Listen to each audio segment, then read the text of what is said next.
شروع کرتی ہوں اللہ کے نام سے جو بڑا مہربان نہایت رحم کرنے والا ہے۔ ایک ملحد میرے آقا صلی اللہ علیہ وسلم پر اعتراض کرتے ہوئے لکھتا ہے کہ قرآن میں آتا ہے کہ عورتوں کے ایام مخصوصہ کے دوران ان کے نزدیک بھی نہ جایا کرو، لیکن روایت بتاتی ہے کہ رسول دوران شدت حیض بھی اپنی بیویوں کے پاس جایا کرتے تھے۔ کیا یہ امر خود قرآن کے بھی خلاف نہیں؟ ایک عام ذی شعور آدمی بھی نزدیک تک جانا گوارا نہیں کرتا، یہ کیسے نبی تھے؟ معاذ اللہ۔ آج کل بہت سی غیر مستند روایات اس موضوع پر بیان کر کے اسلام اور ہمارے پیارے نبی کے ناموس پر حملہ کیا جاتا ہے، جبکہ نبی محترم کے اعلان نبوت کے بعد عورتوں کو وہ مقام مرتبہ دلایا جس کے بارے میں کبھی کسی نے نہ سوچا تھا۔ ناظرین گرامی، آج کی ویڈیو کو مکمل دیکھ لیں تو آئندہ اس موضوع پر آپ کو کوئی ویڈیو ڈھونڈنے کی ضرورت نہیں رہے گی۔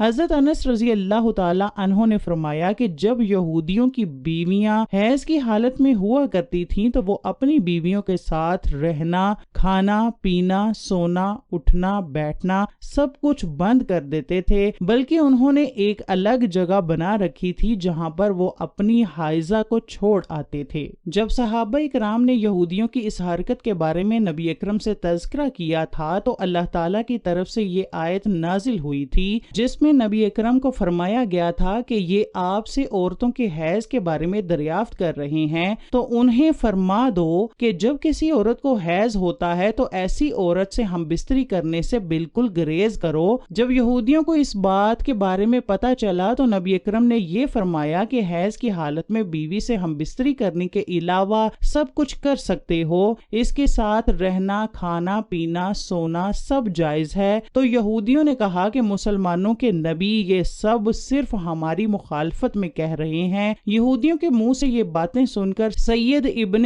حضیر اور عباد ابن بشر رضی اللہ تعالی عنہ نبی اکرم کے پاس تشریف لائے اور کہنے لگے، اے اللہ کے رسول، یہودی یہ بات کہہ رہے ہیں کہ کیا ہم اپنی بیویوں سے ہم بستری نہ کر لیا کریں جب وہ حیض کی حالت میں ہوتی ہیں۔ ہم دونوں کی بات سنتے ہی نبی اکرم کا چہرہ مبارک زرد ہو گیا۔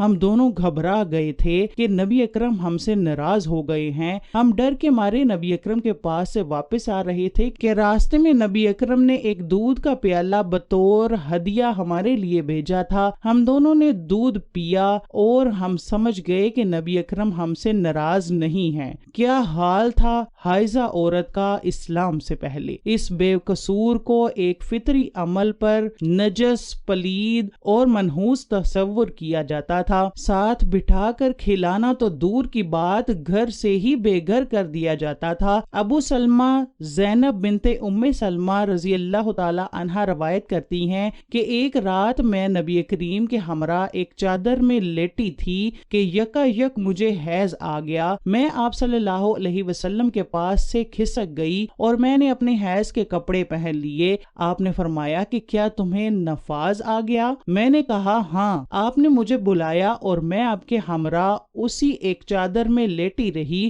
حضرت عائشہ رضی اللہ تعالی عنہا سے روایت ہے کہ مجھے رسول اللہ نے فرمایا مجھے مسجد سے جائے نماز اٹھا کر دو، تو میں نے کہا کہ میں تو حائضہ ہوں۔ تو آپ نے فرمایا تیرا حیض تیرے ہاتھ میں نہیں ہے۔ فاطمہ بنت منظر، حضرت اسماء بنت ابی بکر صدیق رضی اللہ تعالی عنہا روایت کرتی ہیں کہ ایک عورت نے رسول اللہ صلی اللہ علیہ وسلم سے پوچھا کہ یا رسول اللہ بتائیے کہ جب ہم میں سے کسی کے کپڑے میں حیض کا خون لگ جائے تو وہ کیا کرے؟ رسول اللہ نے فرمایا کہ جب کسی کے کپڑے میں حیض کا خون لگ جائے تو اسے مل ڈالے، پھر اسے پانی سے دھو لے اور اسی میں نماز پڑھ لے۔ صفیہ نے حضرت عائشہ سے بیان کیا کہ نبی میری گود میں تکیہ لگا لیتے تھے حالانکہ میں حائضہ ہوتی تھی۔ پھر آپ قرآن مجید کی تلاوت فرماتے تھے۔ حضرت عائشہ رضی اللہ تعالی عنہا روایت کرتی ہیں کہ میں بحالت حیض رسول کے سر میں کنگھی کر دیا کرتی تھی۔ حضرت عائشہ روایت کرتی ہیں کہ ہم سب لوگ مدینہ سے صرف حج کا ارادہ کر کے نکلے، جب مقام صرف میں پہنچے تو مجھے حیض آ گیا۔